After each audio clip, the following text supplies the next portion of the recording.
Hi hello ನಮಸ್ತೆ ಸ್ನೇಹಿತರೆ, ಎಲ್ರಿಗೂ ಕೂಡ ಮತ್ತೊಮ್ಮೆ ನಿಮ್ಮ ಯೂಟ್ಯೂಬ್ ಚಾನಲ್ಗೆ ಪ್ರೀತಿಯ ಸ್ವಾಗತ. ಈ ಹಿಂದೆ KPSCಯ ಒಂದು ಹಲವಾರು ನೋಟಿಫಿಕೇಶನ್ಗಳು ರದ್ದಾಗ್ತವೆ ಅನ್ನೋ ವಿಚಾರಕ್ಕೆ ಸಂಬಂಧಪಟ್ಟ ಹಾಗೆ ಬಹಳ ತೀವ್ರವಾದಂಥ ಚರ್ಚೆ ನಡೀತಾ ಇತ್ತು. ಸೊ ಅದಕ್ಕೆ ಪ್ರಮುಖವಾಗಿ ಕಾರಣವಾಗಿದ್ದಂಥದ್ದು ಸಚಿವರಾದಂಥ KH ಮುನಿಯಪ್ಪ ಅವರು ಬರೆದಿದ್ದಂಥ ಒಂದು ಪತ್ರ. ಸರ್ಕಾರಕ್ಕೆ ಅವರು ಮನವಿಯನ್ನು ಮಾಡಿಕೊಂಡಿದ್ರು. ಒಟ್ಟು 28 ಅಧಿಸೂಚನೆಗಳನ್ನು ಅವರು ಅದರಲ್ಲಿ ಮೆನ್ಷನ್ ಮಾಡಿದಂಥದ್ದು. ಯಾಕೆ ಅಂತಂದ್ರೆ ಒಳ ಮೀಸಲಾತಿಯ ವಿಚಾರವಾಗಿ ಬಹಳಷ್ಟು ಹೋರಾಟ ಮಾಡಿದಂಥ ಒಂದು ಕಾರಣದಿಂದಾಗಿ ಈಗ ರಾಜ್ಯದಲ್ಲಿ ಒಳ ಮೀಸಲಾತಿ ಜಾರಿಯಾಗಿದೆ. ಹಾಗಾಗಿ ಒಳ ಮೀಸಲಾತಿಯ ಲಾಭವನ್ನ ತಮ್ಮ ಸಮುದಾಯದ ಎಲ್ಲ ಅಭ್ಯರ್ಥಿಗಳು ಕೂಡ ಪಡೆದುಕೊಳ್ಳಬೇಕು. ಹಾಗಾಗಿ ಈ ಒಂದು ನೋಟಿಫಿಕೇಶನ್ಗಳು ಏನಿದೆ ಅಂದ್ರೆ ಅವರು ಸ್ಪೆಷಲಿ ಮೆನ್ಷನ್ ಮಾಡಿದಂಥದ್ದು ತಿದ್ದುಪಡಿ ಅಧಿಸೂಚನೆಗಳು ಏನೇನಾಗಿತ್ತು ಅದೆಲ್ಲವನ್ನ, ಅದರಲ್ಲಿ KS ಗೆಜೆಟೆಡ್ ಪ್ರೊಬೆಷನರಿ ನೇಮಕಾತಿದು ಆ್ಯಂಡ್ ಗ್ರೂಪ್ ಬಿ ಬೇರೆ ಬೇರೆ ಎಲ್ಲವೂ ಕೂಡ PDO ಆ್ಯಂಡ್ ಕಮರ್ಷಿಯಲ್ ಟ್ಯಾಕ್ಸ್ ಇನ್ಸ್ಪೆಕ್ಟರ್ನ ಹೊರತುಪಡಿಸಿ 28 ನೋಟಿಫಿಕೇಶನ್ಗಳನ್ನು ಮೆನ್ಷನ್ ಮಾಡಿದ್ರು. ಸೊ ಆ 28 ನೋಟಿಫಿಕೇಶನ್ಗಳಲ್ಲಿ ಯಾವ್ದ್ಯಾವ್ದು ರದ್ದಾಗುತ್ತೆ ಅನ್ನೋದ್ರ ಬಗ್ಗೆ ಅಧಿಕೃತವಾಗಿ ಇನ್ನು KPSC ಆಗಿಂದ ಆಗಿರ್ಬೋದು ಅಥವಾ ಸರ್ಕಾರದಿಂದ ಆಗಿರ್ಬೋದು ಮಾಹಿತಿ ಇಲ್ಲ. ಬಟ್ ಒಂದಂತೂ ಸ್ಪಷ್ಟವಾಗಿದೆ, ಕೆಲವೊಂದಿಷ್ಟು ಪರೀಕ್ಷೆಗಳಿಗೆ ಏನು ಅಪ್ಕಮಿಂಗ್ ನಡೆಯೋದಿತ್ತು ಅಂದರೆ ಕೃಷಿ ಅಧಿಕಾರಿ ಮತ್ತು ಸಹಾಯಕ ಕೃಷಿ ಅಧಿಕಾರಿ ಪರೀಕ್ಷೆ, ಉಳಿಕೆ ಮೂಲ ವೃಂದ ಮತ್ತು HK ಎರಡನ್ನೂ ಕೂಡ ಈಗ ರದ್ದು ಮಾಡಿದ್ದಾರೆ. ಆ್ಯಂಡ್ ಅದರ ಜೊತೆ ಲ್ಯಾಂಡ್ ಸರ್ವೇರ್ದು ಕೂಡ ಅಷ್ಟೇ ನೋಟಿಫಿಕೇಶನ್ ಆಗಿತ್ತು. ಸೊ ಇನ್ನೇನು ಎಕ್ಸಾಮ್ ಕೂಡ ಆಗಬೇಕು ಅನ್ನೋ ಅಷ್ಟರಲ್ಲಿ ಮತ್ತೆ ತಿದ್ದುಪಡಿ ಅಧಿಸೂಚನೆ ಹೊರಡಿಸಿದ್ರು. ಹಾಗಾಗಿ ಅದು ಕೂಡ ಒಳ ಮೀಸಲಾತಿಯ ಅನ್ವಯ ಏನು ಸುತ್ತೋಲೆ ಇತ್ತು ಅದರ ಅಡಿಯಲ್ಲೇ ಬರುತ್ತೆ ಅನ್ನೋ ಕಾರಣಕ್ಕೆ ಲ್ಯಾಂಡ್ ಸರ್ವೇರ್ದು ಕೂಡ ಈಗ ಮರು ಅಧಿಸೂಚನೆ ಹೊರಡಿಸೋದಕ್ಕೆ ಸಿದ್ಧತೆ ಮಾಡ್ಕೊಂಡಿದ್ದಾರೆ. ಸೊ ಅದರ ಜೊತೆ ಮೋಟರ್ ವೆಹಿಕಲ್ ಇನ್ಸ್ಪೆಕ್ಟರ್ದು ಕೂಡ ಮಾಡ್ತೀವಿ ಅಂತೇನೋ ಹೇಳಿದಾರಂತೆ. ಬಟ್ ಮೋಟರ್ ವೆಹಿಕಲ್ ಇನ್ಸ್ಪೆಕ್ಟರ್ ಈಗ ಆಲ್ರೆಡಿ ಪರೀಕ್ಷೆ ಆಗೋಗಿದೆ. ಹಾಗಾಗಿ ಅಭ್ಯರ್ಥಿಗಳು ತೀವ್ರವಾದ ಆಕ್ರೋಶವನ್ನ ವ್ಯಕ್ತಪಡಿಸ್ತಾ ಇದ್ದಾರೆ, ಇದನ್ನು ಮಾಡಬೇಡಿ. ಯಾಕಂದ್ರೆ ಪರೀಕ್ಷೆ ಆಗಿಲ್ಲ ಅಂತಂದ್ರೆ ಒಂದು ಪಕ್ಷ ಓಕೆ, ಎಕ್ಸಾಮ್ಸ್ಗಳನ್ನ ಕ್ಯಾನ್ಸಲ್ ಮಾಡಿ ಅಥವಾ ರೀನೋಟಿಫೈ ಮಾಡಿದ್ರೆ ಅದೊಂದು ಅರ್ಥ ಇರುತ್ತೆ. ಬಟ್ ಪರೀಕ್ಷೆ ಬರೆದಿರುವಂಥ ಅಭ್ಯರ್ಥಿಗಳ ಒಂದು ಪಾಡೇನು, ಈಗ ಪರೀಕ್ಷೆ ಆಗಿರೋಗಳನ್ನ ಕೂಡ ರೀನೋಟಿಫಿಕೇಶನ್ ಮಾಡಿದ್ರೆ ಅಂತ ಕೇಳ್ತಾ ಇದ್ದಾರೆ.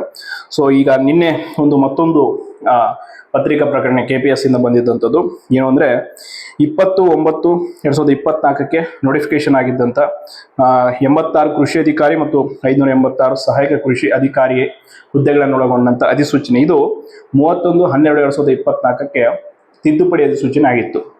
ಸೊ ಹಾಗಾಗಿ ಇದು ಕೂಡ ಒಳ ಮೀಸಲಾತಿ ಸುತ್ತೋಲೆ ಏನು ಹೊರಡಿಸಿದ್ರು ಅದರ ಅನ್ವಯ ಆಗುತ್ತೆ ಅಂತೇಳಿ ಈಗ ಇದನ್ನು ಕೂಡ ಪರೀಕ್ಷೆಗಳನ್ನು ರದ್ದು ಮಾಡಿದ್ದಾರೆ. ಅಂದರೆ ಈಗ ಪರೀಕ್ಷೆ ಇತ್ತು 27/9 ಇದೇ ತಿಂಗಳು 27ನೇ ತಾರೀಕು, 28 ಮತ್ತು October 5ಗೆ ಕಡ್ಡಾಯ ಕನ್ನಡ ಮತ್ತು ಸ್ಪರ್ಧಾತ್ಮಕ ಪರೀಕ್ಷೆಯನ್ನು ನಿಗದಿಪಡಿಸಿತ್ತು KPSC, ಇದು ಉಳಿಕೆ ಮೂಲದಿಂದ.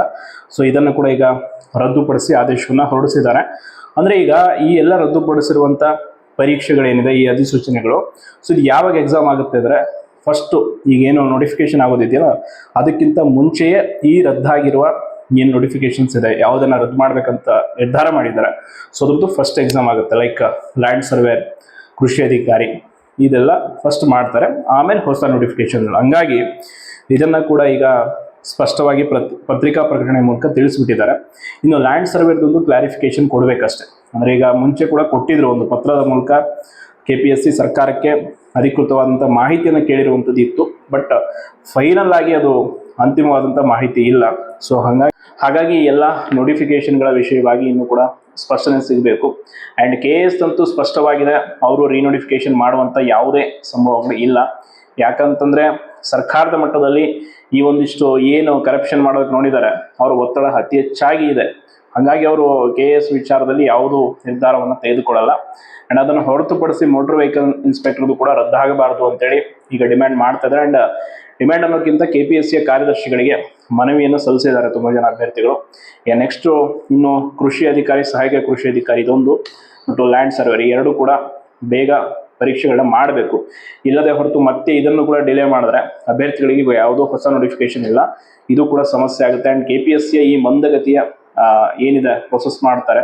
ಸೊ ಇದರಿಂದಾಗಿ ಲಕ್ಷಾಂತರ ಜನ ಅಭ್ಯರ್ಥಿಗಳಿಗೆ ಪರೀಕ್ಷೆ ವಿಚಾರದಲ್ಲಿ ಅನ್ಯಾಯ ಆಗ್ತಾ ಇದೆ. ಆದಷ್ಟು ಬೇಗ ನೆಕ್ಸ್ಟ್ ನೋಟಿಫಿಕೇಶನ್ಗಳನ್ನು KEA ಕೊಡಬೇಕು ಅಂತ ಅದನ್ನು ಕೂಡ ರಿಕ್ವೆಸ್ಟ್ ನಡೀತಾ ಇದೆ. ಒಂದು ಕಡೆ KPSC ಅವರು 1 ವರ್ಷ 2 ವರ್ಷ ಬರೀ ಪರೀಕ್ಷೆ ನಡೆಸೋದ್ರಲ್ಲೇ ಸಮಯ ಕಳೀತಾರೆ. ನೋಟಿಫಿಕೇಶನ್ ಆಗಿ ಅಪ್ ಟು ಆರ್ಡರ್ ಕಾಪಿ ಕೈಗೆ ಬರೋಕ್ಕೆ ಮಿನಿಮಮ್ 4 to 5 years ಒಂದೊಂದು ನೋಟಿಫಿಕೇಶನ್ ಆದರೆ ಸೊ ಅಪ್ಕಮಿಂಗ್ ಎಕ್ಸಾಮ್ಸ್ ಬರೆಯೋರಿಗೆ ತುಂಬ ಸಮಸ್ಯೆ ಇದೆ. ಹಾಗಾಗಿ ಪರೀಕ್ಷೆಗಳನ್ನು ನೀವು KEA ಅವರಿಗೆ ಕೊಡಿ ಕೆಲವೊಂದಿಷ್ಟು ಪರೀಕ್ಷೆಗಳನ್ನ ಅಂತ ಕೇಳ್ತಾ ಇದ್ದಾರೆ. ಬಟ್ ಅದನ್ನು ಸರ್ಕಾರ ಮಾಡಬೇಕಾಗತ್ತೆ, ಸರ್ಕಾರ ವಹಿಸಬೇಕಾಗುತ್ತೆ ಜವಾಬ್ದಾರಿ. ಹೆಂಗೆ PSI ಇದು KSP ಇಂದ KE ವಹಿಸಿದ್ರು.